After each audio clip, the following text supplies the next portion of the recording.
এবারে এই কাকির জমিতে স্প্রে করা হচ্ছে, কাকি আপনি কি বলতে চাচ্ছেন?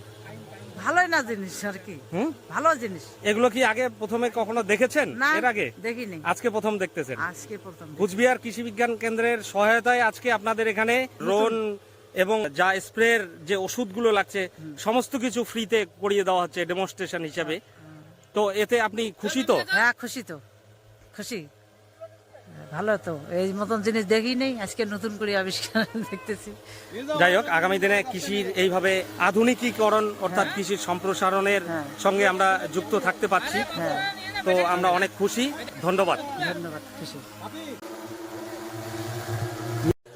আমরা ড্রোন স্প্রেতে শকুনিবেলায় আজকে এটা দ্বিতীয় ফিল্ডে রয়েছি।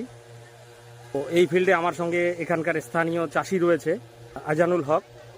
তা আমরা ওনার কাছ থেকে কিছু শুনতে চাইবো যে ওনার কি মনে হচ্ছে আজকে এই ড্রোন দিয়ে ওনার জমিতে স্প্রে করা হচ্ছে কুচবিহার কৃষি বিজ্ঞান কেন্দ্রের সহায়তায়। বলেন আপনার। আজকে তো প্রথম, কোনোবার ড্রোনে স্প্রে হয় নাই, এইবার প্রথম দেখতেছি। নতুন পদ্ধতি দেখি স্প্রেতে কীরকম ফসল হয়। ভালো না, খুশি তো আপনি? খুশি তো? খুশি, একদমই খুশি।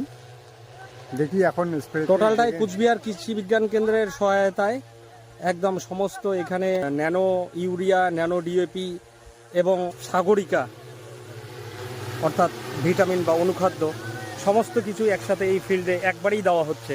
তাতে কি মনে হচ্ছে আপনার? এইটা তো কোনোবার ব্যবহার করি নাই, আমরা এমনি আলাদা সার ব্যবহার করছি।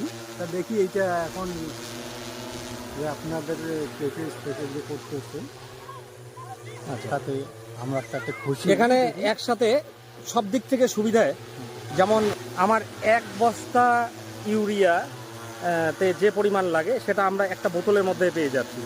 তার পাশাপাশি হচ্ছে ন্যানো ডিএপি যেটা আছে, ন্যানো ডিএপিও আমার জমিতে ছিটানোর প্রয়োজন নেই, স্প্রের মাধ্যমে একসাথেই ন্যানো ডিএপি, ন্যানো ইউরিয়া এবং আমার হচ্ছে ভিটামিন বা অনুখাদ্য আমরা সব কিছু একসাথে ব্যবহার করতে পারছি। এবং সবথেকে বড় সুবিধা হচ্ছে আমার ধরুন যে 1 বিঘায় যদি 4 ট্যাঙ্ক স্প্রে করতে লাগে, সেই ক্ষেত্রে হচ্ছে আমার 1 একর অর্থাৎ 3 বিঘায় আমার 12 ট্যাঙ্ক স্প্রে করতে হচ্ছে। এই 12 ট্যাঙ্কের জন্য আমার প্রায় 180-200 লিটার জলের প্রয়োজন, কিন্তু এক্ষেত্রে একদম ন্যূনতম খুব কম জলের প্রয়োজন রয়েছে। অর্থাৎ আমার 10 লিটার জলে আমি 1 একর করতে পারছি। এইটা হচ্ছে আমার সবথেকে বড় বেনিফিট আমাদের চাষিদের।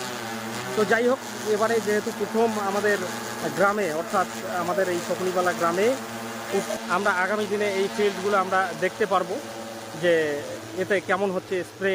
আমরা আপাতত দেখতে পাচ্ছি যে স্প্রে খুব ভালোই হয়েছে। আগামী দিনে আমরা আরও কৃষি বিজ্ঞান কেন্দ্রের সহায়তা চাইব এবং আমরাও চেষ্টা করব আমাদের এফপিসির পক্ষ থেকে আমরা যদি আগামী দিনে ড্রোন পাই তাহলে আমরা কৃষকদের সহায়তা প্রদান করতে পারবো।